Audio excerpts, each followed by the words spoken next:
कल ट्रंप और पुतिन के बीच बातचीत होगी। सबसे बड़ी खबर आपको बता रहे हैं, ट्रंप ने कहा वो कल पुतिन से बात करेंगे। दोनों राष्ट्राध्यक्षों के बीच फोन पर बातचीत को लेकर खबर बहुत बड़ी है। फिलहाल आपको बता दें, ट्रंप की तरफ से कहा गया है कल पुतिन से करेंगे वो बात। और अब कल ट्रंप और पुतिन के बीच होने वाली बातचीत को देखते हुए जिस तरीके से इस वक्त सबसे बड़ी खबर सामने आ रही है, साफ है कि आने वाले 24 घंटे रूस यूक्रेन युद्ध को देखते हुए बहुत अहम है, बहुत महत्वपूर्ण है। दोनों राष्ट्राध्यक्षों के बीच फोन पर होगी बातचीत। इस बीच आपको यह भी बता दें, व्हाइट हाउस ने क्रेमलिन को संदेश भेजा है, पुतिन से कल बात करना चाहते हैं ट्रंप। व्हाइट हाउस की तरफ से यह साफ कहा गया। व्हाइट हाउस की तरफ से बातचीत की पेशकश को लेकर ही यह सबसे बड़ी खबर सामने आई है।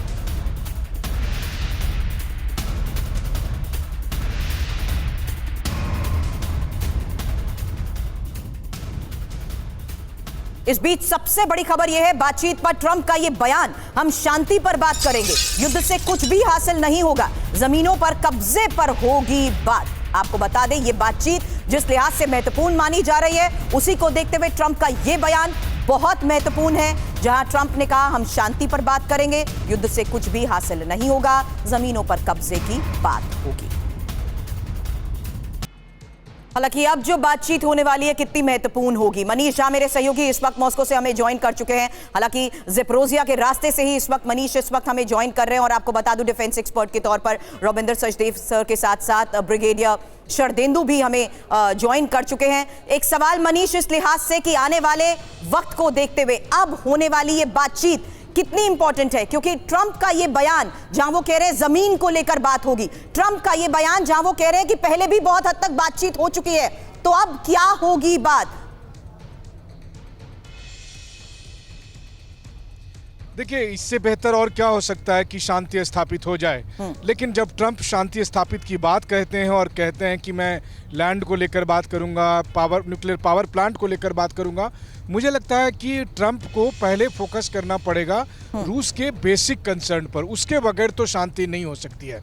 ये अलग बात है कि ट्रंप के तमाम एडवाइजर उन्हें राय देते होंगे, लेकिन अगर वो TV9 के जरिए जानना चाहते हैं, और ख़ास करके तब जब मैं युद्ध भूमि में जा रहा हूं और वहां उसके हिसाब से अगर मैं कहूं, तो मेरी समझ कहती है कि रूस का जब तक कोर कंसर्न एड्रेस नहीं होगा तब तक वो नहीं खत्म करेगा। लैंड पर आप क्या बात करेंगे? लैंड पर आप कहेंगे कि जो ज़मीन रूस के कब्जे में है वो रूस के पास रहेगा, वो तो है ही, उससे कौन छुड़ा पाएगा?